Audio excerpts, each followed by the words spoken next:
प्यारे बच्चों, कक्षा 12 की भूगोल की कक्षा में आपका स्वागत है।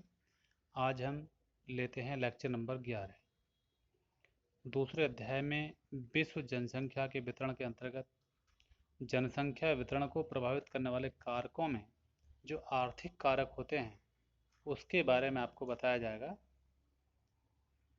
देखिए, सबसे पहला है खनिज। देखिए, जिन क्षेत्रों में खनिजों की विशाल भंडार मिलते हैं वहाँ खनन उद्योग ज़्यादा विकसित हुआ है। ये स्पष्ट सी बात है, आप जानते हैं जहाँ खनिज संसाधन ज़्यादा होते हैं वहाँ उद्योग धंधों का विकास बहुत तेज़ गति से होता है और खनन उद्योग ज़्यादातर वहाँ पर विकसित हो जाता है। इन खानों में लोग श्रमिकों के रूप में कार्य करते हैं और वहीं उसके आसपास के क्षेत्रों में ही अपनी झुग्गियाँ डाल करके बस जाते हैं। अधिक मांग के कारण कोयला व लौह इस्पात लौह अयस्क खनन क्षेत्र अधिक जनसंख्या को प्रभावित करते हैं, क्योंकि आज इस वर्तमान समय में जो मांग है खनिज संसाधनों की वो बहुत अधिक बढ़ती चली जा रही है, जिसकी वजह से ये जो उद्योग है और ज़्यादा फला फूला अर्थात विकसित हुआ है। दूसरा है नगरीकरण। देखिए, नगरों में जीवन की बेहतर गुणवत्ता पाई जाती है। आपने देखा होगा नगरों में जीवन के लिए सारी सुविधाएं आसानी से पूरी हो जाती हैं, इसलिए वहाँ जनसंख्या का अधिक घनत्व पाया जाता है।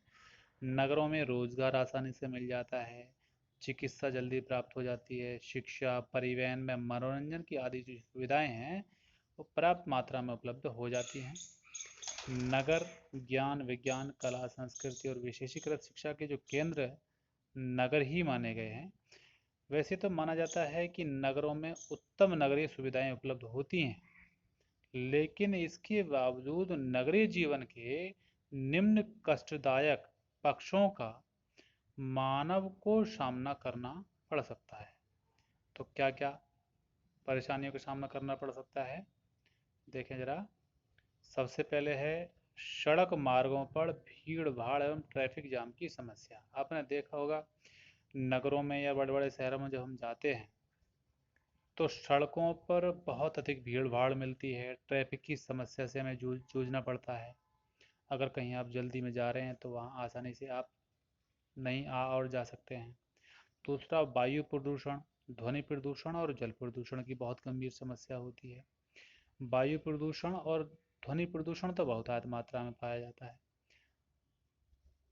जिससे हमारे जीवन पर बहुत ज़्यादा गहरा प्रभाव पड़ता है।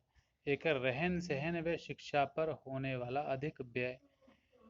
ग्रामीण क्षेत्रों और शहरी क्षेत्रों के रहन सहन में काफ़ी अंतर होता है। रहन सहन अगर नगर की बात करें तो नगरीय रहन सहन में शिक्षा के क्षेत्र में और अपने खान पीन अर्थात जीवन यानी कि व्यावहारिक क्षेत्र में होने वाला जो खर्च है वो गांव की अपेक्षा ज़्यादा होता है। एक है आपका औद्योगिक विकास। देखिए, औद्योगिक क्षेत्र आर्थिक समृद्धि के द्वीप माने जाते हैं।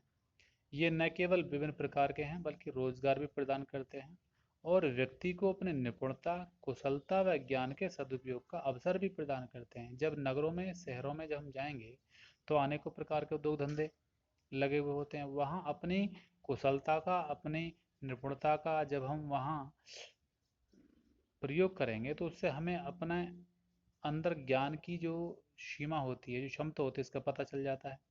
ऐसे अमेरिका का न्यू इंग्लैंड क्षेत्र, यूरोप की राइन घाटी व रूर क्षेत्र, रूस का मास्को टुला क्षेत्र तथा भारत के मुंबई पुणे क्षेत्र औद्योगिक विकास की दृष्टि से बहुत ज़्यादा अग्रणी हैं और इसीलिए ये सारे क्षेत्र विश्व की सघन आबाद क्षेत्रों में गिने जाते हैं, अर्थात जनसंख्या यहाँ ज़्यादातर निवास करती है।